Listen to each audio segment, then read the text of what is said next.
नमस्कार। The federal देश में आपका स्वागत है। आज दिल्ली एनसीआर को शाम को जो आंधी तूफान आया उसने हिला दिया। पूरे दिल्ली एनसीआर में जो है भयानक आंधी आई, बहुत तेज तूफान आया, बहुत तेज बारिश हुई, अंधड़ चला और बहुत अंधेरा हो गया, ट्रैफिक जैम हो गया, मेट्रो प्रभावित हुई, इलेक्ट्रिसिटी कई इलाकों में प्रभावित हुई। तो कुल मिला के दिल्ली में अफरा-तफरी मच गई, दिल्ली एनसीआर में अफरा-तफरी मच गई।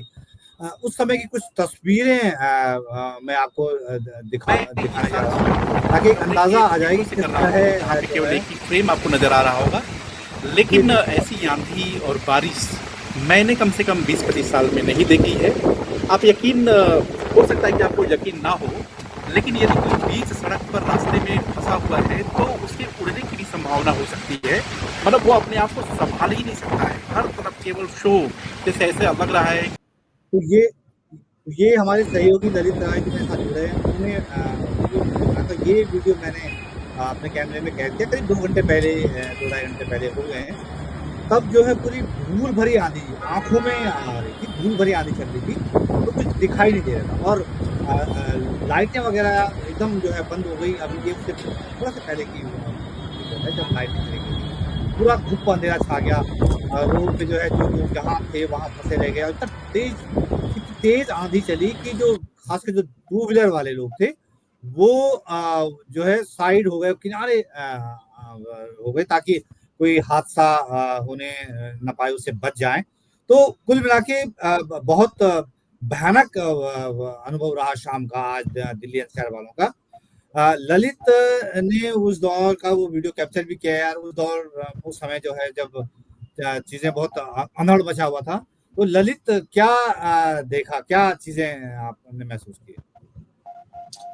मनोज, जैसा कि मैंने मतलब वीडियो जो बनाया वो मतलब हवा की रफ्तार इतनी ज्यादा थी जो है कि एग्जैक्ट उसको अनुमान लगा पाना कि हवा की स्पीड कितनी रही होगी उसको बड़ा मुश्किल था। लेकिन ये है कि ये तो तय बात थी जो है कि कहीं ना कहीं वो 100 किलोमीटर की स्पीड के आसपास जो है चाल रही होगी हवा निश्चित तौर पे। और उसके बाद सबसे बड़ी बात है कि स्थिति ये हो गई थी कि मतलब अपने कैमरा को भी होल्ड करना बड़ा मुश्किल हो गया था। मतलब बालकनी में हम जा नहीं सकते थे, कमरे के अंदर से अपने विंडो को खोला और विंडो को खोलने के बाद एक फ्रेम में पूरी की पूरी वीडियो मतलब बनाई गई है। आप समझ सकते हैं कि हवा की स्पीड इतनी ज्यादा थी और उसके बाद आवाज मतलब 18वें फ्लोर पर जैसे ऐसे लग रहा था कि टनल के बीच से हवा गुजारी जा रही है। और आप कितना अच्छा भी लग रहा है, लेकिन उन लोगों के लिए काफी मुश्किल का सबब है जो कि सड़कों पर हैं, बाहर हैं, वो अपने घर जाने के लिए इंतजार कर रहे हैं, उनके लिए समस्या है। मैं एक ही फ्रेम ये जो विजुअल है, ये जो विजुअल है, आंधी जो थोड़ी सी थमी है और थमने के बाद जब बारिश शुरू हुई है और उसके बाद ओले पड़े हैं, तो ये क्या है कि ये यूटिलिटी एरिया का है। इसीलिए आप देखेंगे कि ये वीडियो केवल एक फ्रेम में नजर आ रहा है, क्योंकि आंधी की मतलब रफ्तार इतनी ज्यादा थी कि आप मतलब जैसा कि आप भी कह रहे हैं कि इतनी भयावह आवाज, मतलब मुझे ऐसा लगता है कि कम से कम 20 से 25 साल में इतनी स्पीड और इस तरह का, जैसे मतलब है कि कमजोर हृदय का अगर कोई व्यक्ति अगर हो और वो सड़क पर इस तरीके से फंस जाए और हल्का फुल्का हो तो उसकी उड़ने की पूरी संभावना, आशंका भी हुई, मतलब इतनी ज्यादा।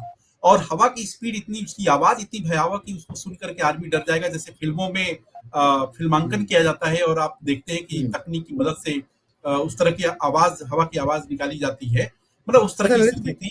हाँ, एक मिनट आपको रोकना चाहूंगा, मैं एक वीडियो और दर्शकों को दिखा दूं। ये दिल्ली श्रीनगर के बीच फ्लाइट थी इंडिगो की। वो श्रीनगर एयरपोर्ट पे उतरने वाली थी, कुछ ही समय रह गया था, लेकिन जब टर्बुलेंस आया, हवा, जब आंधी तूफान आया और हवा में जो है कितना डर पैदा हो गया, क्योंकि विमान हिचकोले खाने लगा। तो उस समय का वीडियो लोगों ने रिकॉर्ड किया विमान के अंदर। ये देखिए, आपको दिखा रहा हूं।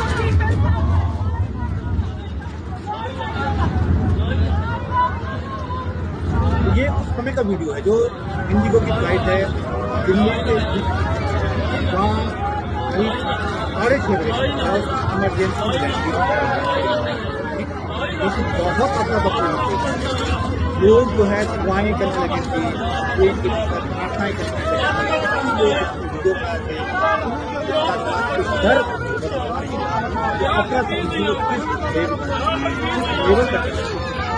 ये समय का वीडियो है शाम का करीब 6:30 बजे का, दिल्ली से श्रीनगर फ्लाइट। जी ललित। तो जैसा कि मनु आपने इस दृश्य को दिखाया, और जो दृश्य हम लोगों ने ग्रेटर नोएडा वेस्ट का मतलब हमने कैप्चर किया और उसको दिखाया, उसको नरेट किया, वही स्थिति पूरी दिल्ली एनसीआर की रही। पूरी दिल्ली एनसीआर में आपका गाजियाबाद, गौतम बुद्ध नगर, उसके बाद फरीदाबाद, गुड़गांव, और हरियाणा के लगे हुए जिले जैसे झज्जर हो गया, आपका रोहतक हो गया, बहादुरगढ़ हो गया, ये सारे इलाके, इवन बागपत, उसके बाद आगे मेरठ। तो आप कह सकते हैं कि दिल्ली और दिल्ली के अगल बगल के इलाके में करीब करीब 20 मतलब 8 बजे से लेकर के करीब करीब जो है 8:45 बजे के आसपास का जो एक जो चढ़ रहा है, वो बहुत ही डरावना, बहुत ही मतलब अजीब तरीके का। अब उसको शब्दों के जरिए अगर हम एक्सप्रेस करें तो आप उसको ये कह सकते हैं, उसको समझ सकते हैं कि वो दृश्य देख करके कोई भी सिहर उठेगा कि जो आवाज आ रही थी, हवाओं की जो आवाज थी, फिर बारिश, और उसके बाद जो ओले का पड़ना, खासतौर से गर्मी के दिनों में ओले नहीं पड़ते हैं, लेकिन ये कि ओले भी पड़े, और ओले कमोबेश जो है दिल्ली और एनसीआर के सभी इलाकों में पड़े हैं। तो आप समझ सकते हैं कि हवा की स्पीड बहुत ज्यादा थी, और आमतौर पर मई के महीने में अंधड़ चलता है, और ये कोई असामान्य परिस्थिति नहीं है। ये सामान्य तौर पे मई के महीने में, अप्रैल और मई के महीने में अंधड़ आती है, और इस तरह के तूफान भी आते रहते हैं। लेकिन इस तरीके का जो आप तूफान की संज्ञा आप इसको दे सकते हैं, और निश्चित तौर पे ये सिहरन पैदा करने वाला, रोंगटे खड़े करने वाला, और स्वाभाविक तौर पे आप समझिए कि जो लोग सड़क पर रहे होंगे उनकी उनकी जो परेशानी रही होगी, या उनका जो डर रहा होगा, आप उसको केवल समझ सकते हैं। जी, जी मनु। मैं आऊँगा अभी आपके पास। सड़क पर जो लोग रहे होंगे, उनका जो डर था, उनकी जो परेशानी थी, उनकी जो दिक्कतें थी, उनमें जो दहशत थी, वो हमारे सहयोगी शेखर ने बहुत करीब से महसूस की। तब शेखर जो है ट्रैफिक में फँसे हुए थे। उन्होंने कुछ वीडियोज़ भी भेजे, कुछ तस्वीरें भेजी। सड़क वाला जो मामला था, सड़क वाला जो अनुभव है, उस पे मैं आता हूँ। पहले हवा में जो दहशत थी, उसका एक और वीडियो जो मैं आपको बता रहा हूँ कि दिल्ली से श्रीनगर जो फ्लाइट थी इंडिगो की, उसमें जो दहशत थी, सड़क वाली दहशत का ज़िक्र अभी शेखर बताएँगे, लेकिन हवा में जो दहशत थी, उसका एक और वीडियो मैं आपको दिखाता हूँ।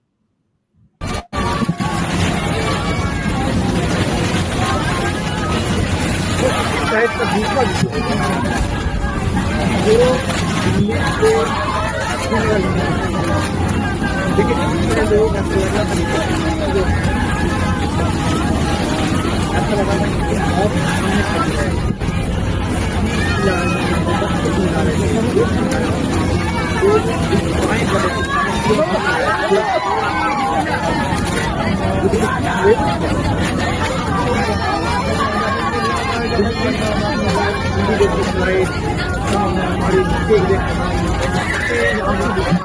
हवा में प्लेन था, और प्लेन जो है डगमगाने लगा, और उसके बाद की जो दहशत। तो शेखर, ये तो हवा वाली दहशत थी, हवा में जो बदहवासी, जो अफरा-तफरी जो मची प्लेन के अंदर, ये लगा कि बस आज तो कहानी खत्म है। वो हवा वाली दहशत जो हमने देखी, वो तो लोगों ने इस वीडियो में, वायरल वीडियो में दिख रही है। आप तब जो है सड़क पर थे, फंसे हुए थे, तब आप क्या महसूस किया, क्या देखा, वो जरा वर्णन कीजिए।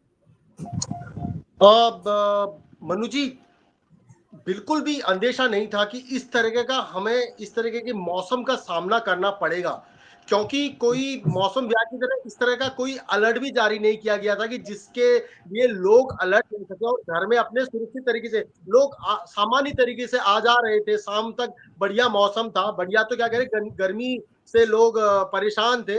लोग ऑफिस से आ रहे थे, जा रहे थे, शाम को शॉपिंग के लिए निकले थे, लेकिन अचानक अचानक जब लोग अपनी गाड़ियों में बैठे हुए थे, मनु जी, अचानक मौसम बिल्कुल एक सरसरी तौर पे एक ऐसा तूफान आया जिसकी कल्पना नहीं की होगी। दुकानों के शटर सडनली डाउन होने शुरू हो गए, लोगों ने अपने जो सामान थे वो अंदर रखने शुरू कर दिए। बिल्कुल ऐसा थोड़ा पहले तो ऐसा लगा कि हल्का सा तूफान आएगा, थम जाएगा, लेकिन इतना भयंकर तूफान में तब्दील हो जाएगा, मैं इसकी तुलना बिल्कुल जलजले से करूंगा कि ऐसा पिछले कुछ सालों में देखने को नहीं मिला। दिल्ली एनसीआर में जो आज का नजारा लोगों ने देखा, दहशत में थे बिल्कुल। चाहे वो कार के अंदर थे, कार के अंदर भी अपने को वो सुरक्षित महसूस नहीं कर रहे थे। उनको ऐसा लग रहा था कि ना जाने कहां से कोई चीज उड़ के आ जाएगी और उनके विंड स्क्रीन में टकरा जाएगी, ना जाने कहां से कौन सा पेड़ टूट के उनके ऊपर आ गिरेगा।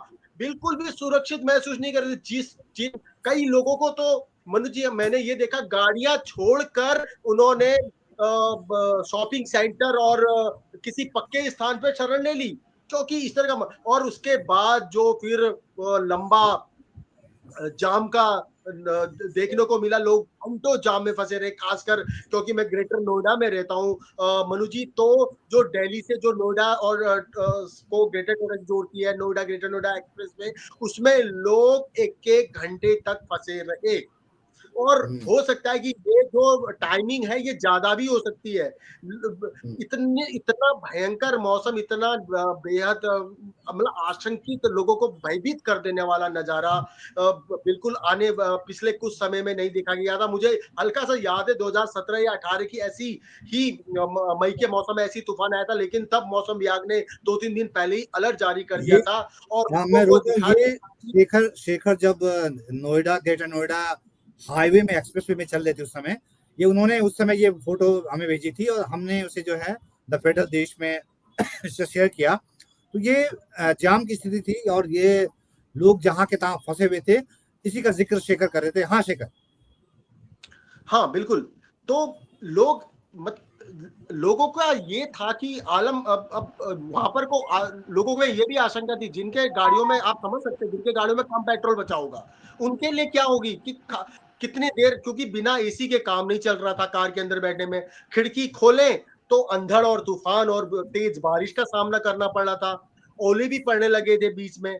तो करें तो क्या करें, इतना लंबा सफर और एक हाईवे का रास्ता, ऊपर से इतना लंबा जाम, लोगों को जिनके गाड़ी में पेट्रोल नहीं था, डीजल नहीं था या फ्यूल नहीं था, चाहे वो ईवी हो या फिर वो सीएनजी मोड से चलने वाली हो, लेकिन जिनके उसमें ईंधन की कमी होगी, उनका तो अंदर से आप समझ सकते हैं, सभी लोग गाड़ी चलाते हैं और किस तरह का उनका नजारा होगा। यही आशंका मेरी थी, ना जाने मेरे भी मन में थी कि ना जाने कितनी देर और इस जाम में फंसना पड़ेगा।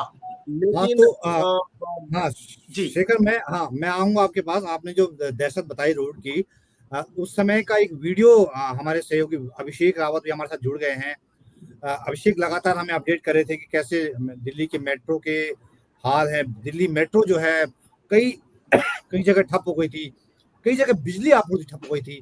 मैं अभिषेक के पास आऊंगा, लेकिन अभिषेक ने उससे पहले जो वीडियो भेजा है वो आपको दिखाता हूँ। ये देखिए, ये आंधी के दौरान का वीडियो है। अभिषेक, आप खुद ही इसको डिस्क्राइब कीजिए।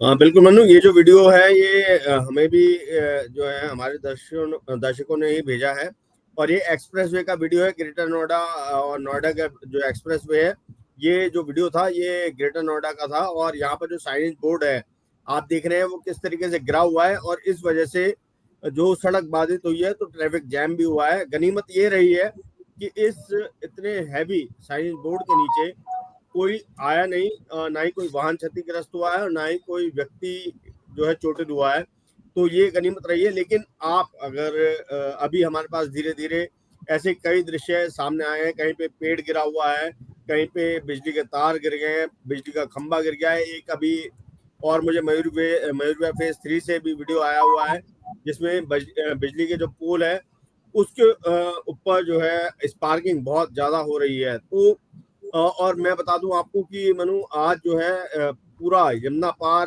जो है इस दौरान काफी हिस्सों में जो है दिल्ली का जो यमुना पार है उसमें काफी हिस्सों में लाइट भी काटी गई, सिर्फ ऐसे ही घटनाओं की वजह से, क्योंकि कहीं पे जो है बिजली के खंभे गिरे, कहीं पे पेड़ गिरे जिसकी वजह से तारें टूटी और कोई बड़ा हादसा ना हो, इस वजह से BSES की तरफ से जो है लाइट भी काटी गई और एक ग्रिड में भी प्रॉब्लम आई, जो BSES की तरफ से कस्टमर्स को मैसेज भेजा गया।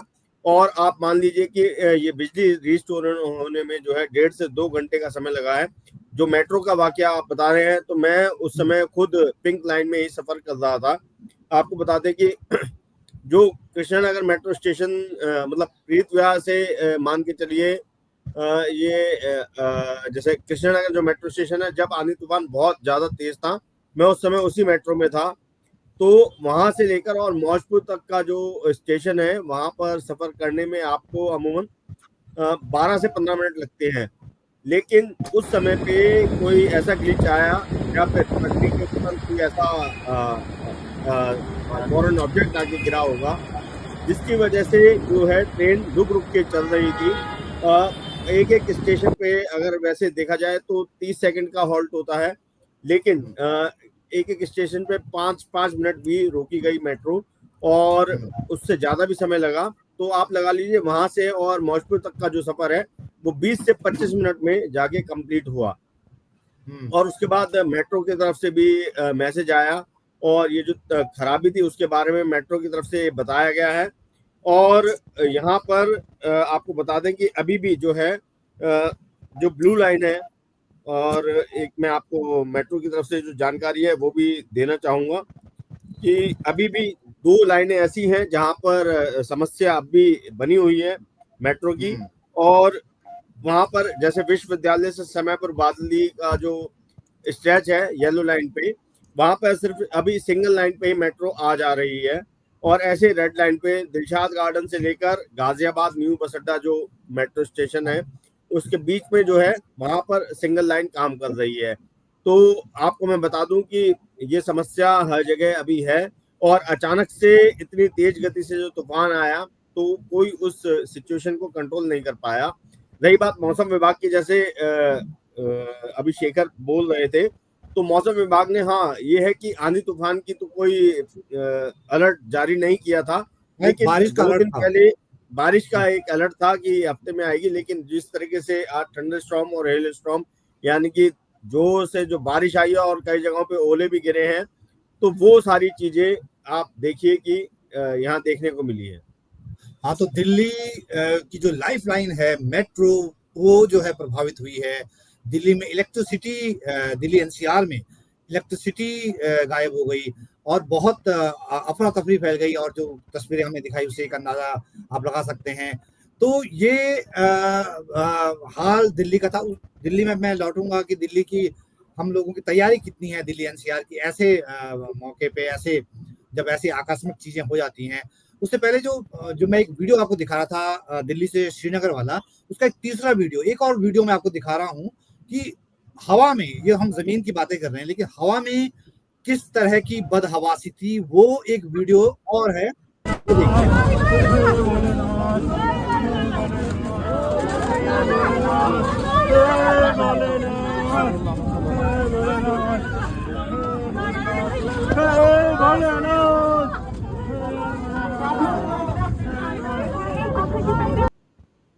तो इससे आप उस दहशत का अंदाजा लगा सकते हैं। किसी को भोलेनाथ याद आ रहे हैं, किसी को अल्लाह याद आ रहा है। एक ही प्लेन पे सब लोग हैं, एक ही परिस्थिति में फंसे हुए हैं, अपने अपने ईश्वर को, अपने अपने भगवान को याद कर रहे हैं। तो किस कदर दहशत थी, किस कदर बदहवासी थी उस प्लेन में जो कि जा रहा था दिल्ली से श्रीनगर। इंडिगो की फ्लाइट थी, शाम 6:30 बजे की बात है। आंधी तूफान आया, प्लेन जो है हवा में डगमगाने लगा और उसके भीतर 227 जाने थी, 227 यात्री थे, क्रू था, सब में बदहवासी फैल गई।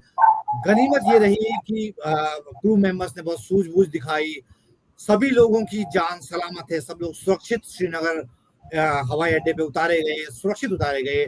इमरजेंसी लैंडिंग करनी पड़ी, लेकिन प्लेन को कुछ नुकसान हुआ है, ये अभी हमारे पास खबर है। तो ये ललित, ये तो जमीन में क्या हुआ, हवा में क्या हुआ, ये सब चीजें हम बहुत डिटेल में हम सब बात बता चुके हैं, जान रहे हैं। हम लोग क्या तैयार हैं इन चीजों के लिए? दिल्ली एनसीआर खासकर, जहां इतनी बड़ी आबादी रहती है, क्या ऐसी चीजों के लिए, ऐसी हालात को तैयार है? कितनी तैयार?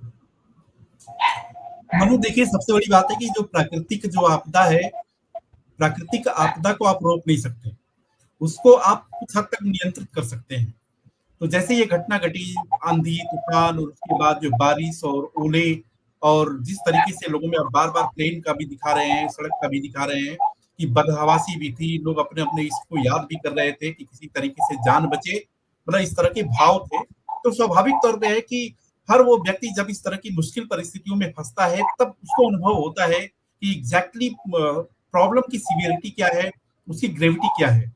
जहां तक रह गई तैयारी की बात, तो आपने देखा होगा कि प्रशासनिक अमला और प्रशासनिक मशीनरी, चाहे सत्ता किसी की भी हो, किसी भी दल की हो, ऐसा नहीं है कि आंधी तूफान बारिश आ जाई हो, ऐसा नहीं है कि बारिश जो है आज के पहले बारिश होता ही नहीं है या आंधी कभी आया नहीं, लेकिन समस्या वही है कि आपकी नॉर्मल लाइफ डिसरप्ट हो जाती है। जैसा कि अभिषेक भी बता रहे थे कि जगह जगह पर लाइट दिल्ली में आज की मतलब तारीख में अभी की डेट में करीब करीब जो हाँ, 11:30 के ललित आसपास ललित रहा है। मैं थोड़ा सा आपको ललित मैं थोड़ा आपको रोकना चाहूंगा। अभिषेक हमारे सहयोगी, उन्होंने एक और वीडियो शेयर किया है, उनको मैं वो वीडियो दिखाता हूँ, फिर थोड़ा अभिषेक से जान लेता हूँ इस वीडियो के बारे में। अभिषेक, ये मैं वीडियो दिखा रहा हूँ अपने दर्शकों को, ये इस वीडियो के बारे में बताइए। बिल्कुल मनु, ये जो वीडियो है ये मयूर विहार फेज 3 से भेजा गया है। आप देख सकते हैं कि एक बिजली का पोल है और वो जो वायरिंग है उस पोल से वहीं से ये तेज स्पार्किंग हो रही है और आप ये देख रहे हैं। और ऐसी ही जानकारी जो है BSES की तरफ से भी तमाम कंज्यूमर्स को भेजी गई थी कि इस तरीके की कई घटनाएं इस आंधी तूफान के बाद दिल्ली भर में, खासतौर पे पूर्वी दिल्ली में हुई है। सिर्फ पूर्वी दिल्ली में नहीं, अगर मैं NDPL की बात करूं तो NDPL की तरफ से भी मैसेज आया है कि जो जहांगीरपुरी और जो नॉर्दर्न दिल्ली के कुछ अन्य इलाके हैं वहां पर भी ऐसी कई घटनाएं हुई हैं जिसकी वजह से उन इलाकों में भी बिजली बाधित हुई है और ग्रिड में भी समस्या आई है।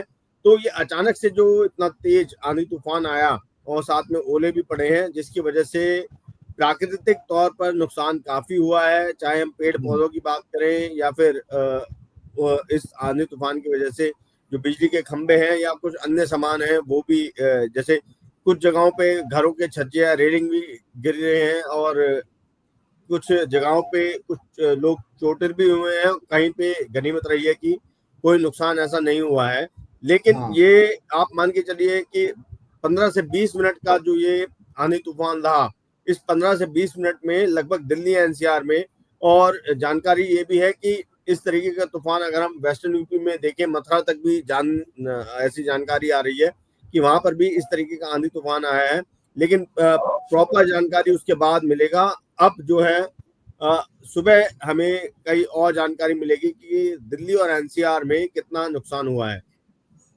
तो नुकसान, जानी नुकसान का कुछ खैर कोई खबर नहीं है, लेकिन बाकी जो नुकसान है, हमने कुछ तस्वीरें भी दिखाई, कैसे बोर्ड गिरे हुए हैं, जगह जगह पेड़ उखड़े हुए हैं।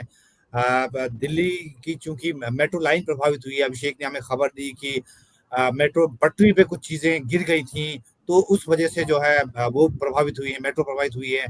अब नुकसान क्या हुआ है इसका अंदाजा अभी लगाना मुश्किल है, क्योंकि अभी रात का समय है और बहुत चीजें ऐसी हुई हैं कि पता नहीं है कि इसका अनुमान आकलन कर पाना बहुत मुश्किल है। अभिषेक बता रहे हैं कि शायद कल बहुत डिटेल में पता चल जाएगी। तो ये हम जो चर्चा कर रहे थे दिल्ली हाँ, अभिषेक मैं कुछ बता। थोड़ा सा मैं थोड़ा सा ये नुकसान का आकलन थोड़ा सा मैं ग्रेटर नोएडा का भी बताना चाहता हूँ। जी जब से बताइए तूफान शुरू हुआ 8 बजे के आसपास शुरू हुआ था, तब से यहाँ लाइट नहीं है बिल्कुल। इन्वर्टर चल रहा है मेरे घर पे, हल्का सा पंखा चल रहा है, लेकिन बिल्कुल गर्मी में हम बैठे हुए हैं, कहीं लाइट नहीं है और लगभग 3 घंटे ऊपर हो चुके हैं। और वहीं सड़कों का आलम यह है कि बिल्कुल सड़क में पेड़ गिर के पड़ चुके हैं। इवन मैं जब घर आ रहा था तो मुझे खुद एक पेड़ उठाकर साइड में करना पड़ा अपनी गाड़ी को वापस लाने के लिए। आलम ये था, लोगों ने अपनी गाड़ियां घरों के बाहर से निकाल कर, क्योंकि पेड़ लगातार टूट रहे थे, खुले मैदान पे लगा दी।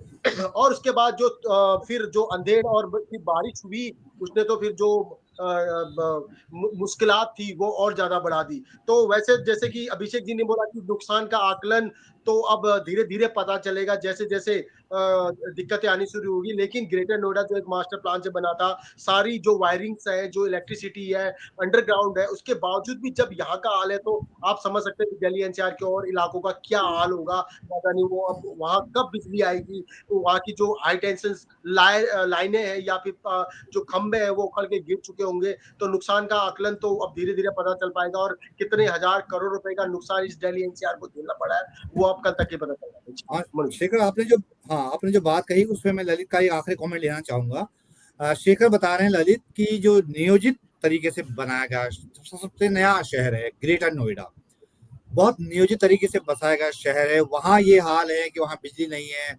शेखर बता रहे हैं कि जनरेटर से काम चल रहा है। वहाँ पेड़ गिर गए या तमाम चीजें जो है आप सुबह मालूम होंगी। तो ये तो सबसे नया, सबसे नवजात शहर है हमारा जो बसाया हुआ है ग्रेटर नोएडा। तो क्या हमारी जो नगरीय व्यवस्था है, मतलब वो ये चीजें सहने सहने के लायक नहीं है, ये वहन करने की स्थिति में नहीं है? निश्चित तौर पे स्वाभाविक तौर पे सवाल तो खड़ा ही होता है कि ग्रेटर नोएडा जो है प्लान्ड सिटी है और हर तरीके से व्यवस्थित तौर पे बसाई गई है, चौड़ी चौड़ी सड़कें हैं और ये कहा जाता है कि जितने भी मॉडर्न एमिनिटीज है वो सारी व्यवस्था भी है, बावजूद इस तरह की घटना घट रही है तो सवाल तो पैदा ही होता है। और जैसा कि शेखर बता रहे थे कि वो जब रास्ते में जा रहे थे तो पेड़ हटाना पड़ा और उसके बाद जो फिर अपनी कार को आगे बढ़ाए और बिजली जो है 8 बजे की बाद से प्रभावित हुई है। इनके यहाँ क्योंकि इन्वर्टर है तो इन्वर्टर के जरिए ये लाइव हम लोग से जुड़े हुए हैं और बातों को बता रहे हैं क्या क्या चीजें हुई हैं। तो उन इलाकों के बारे में सोचिए कि जहाँ पर व्यवस्था का एकदम नितांत अभाव है तो वहाँ स्थिति क्या बनेगी, उसको आप आकलन इसी आधार पर कर सकते हैं कि ग्रेटर नोएडा जैसा हाईटेक, नोएडा जैसा हाईटेक शहर अगर वहां इस तरह की तस्वीर है तो ऐसे इलाके जहां पे अभी भी झूलते हुए तार और उसके बाद अंडरग्राउंड केबलिंग नहीं हुई है और जर्जर पोल, जर्जर तार, तो आप इलेक्ट्रिसिटी किस तरीके से डिसरप्ट होगी उसके बारे में आप अनुमान लगा सकते हैं।